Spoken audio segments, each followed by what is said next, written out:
Hi, it's Mr. Adams here, a mathematics teacher with over 20 years of experience. In this video, I want to explain why the focus on negative gearing is actually quite misguided, as it's only a very small part of the problem.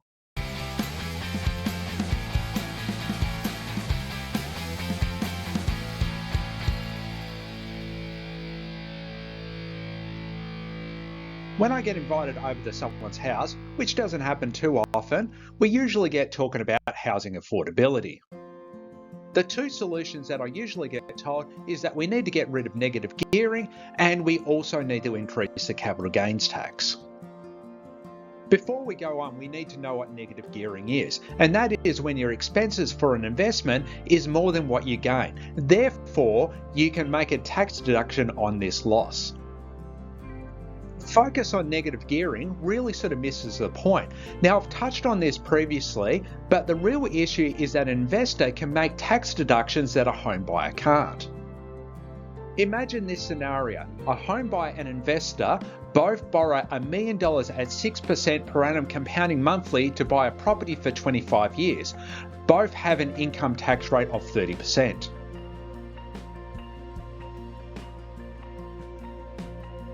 So for body corporate administrative fund fees and charges, for the homeowner, no deductions. Investor, it's $3,000 per year. So that's $75,000 over 25 years.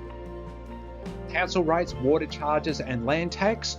For the homeowner, no deductions. For the investor, $2,000 per year. So that is $50,000 over 25 years.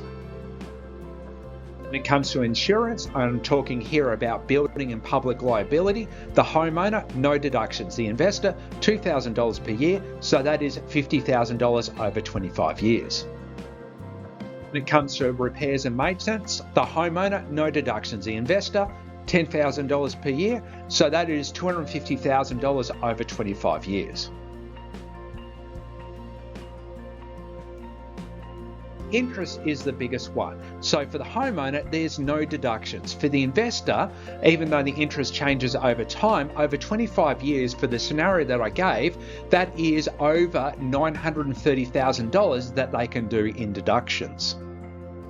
The totals here are really incredible when you look at it. For homeowners, there are no deductions. For the investor, it works out to be over $1.3 million in deductions. So that will give a tax return over those 25 years of over $400,000.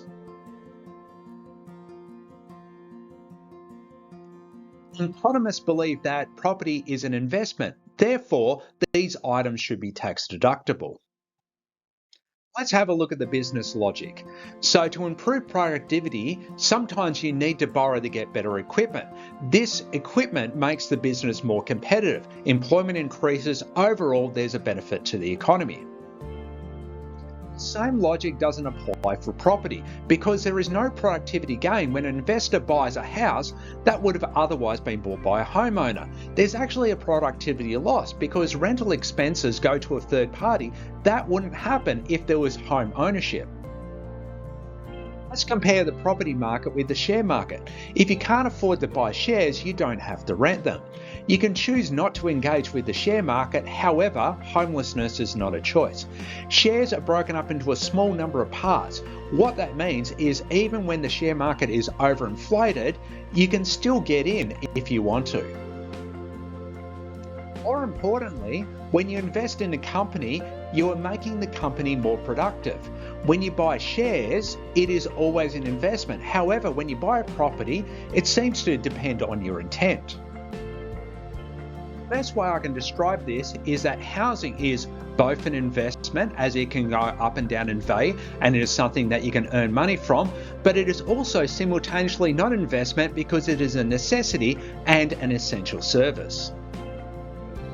Where it gets absurd is that if you don't live in the house, you get a heap of tax deduction. If you do live in the house and see it as a necessity, you get no tax deductions. Let's illustrate this point with a twins paradox. So two twins buy a house like the example that I showed previous in this video. Let's say they both decide to live in their own homes. That means there are no tax deductions, so therefore their tax return is $0.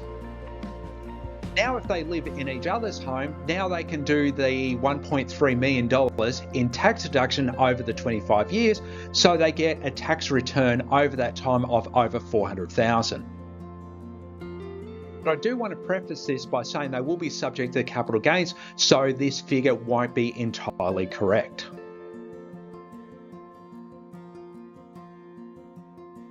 I don't know.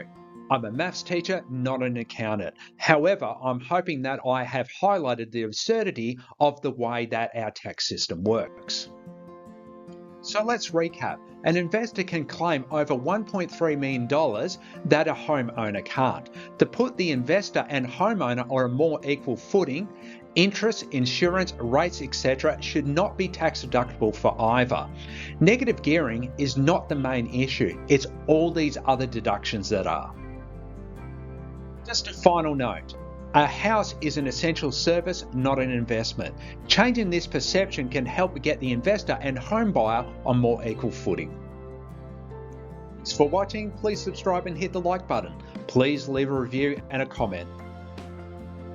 Not a financial advisor, I'm a mathematics teacher with a passion for teaching financial literacy. Please read the disclaimer.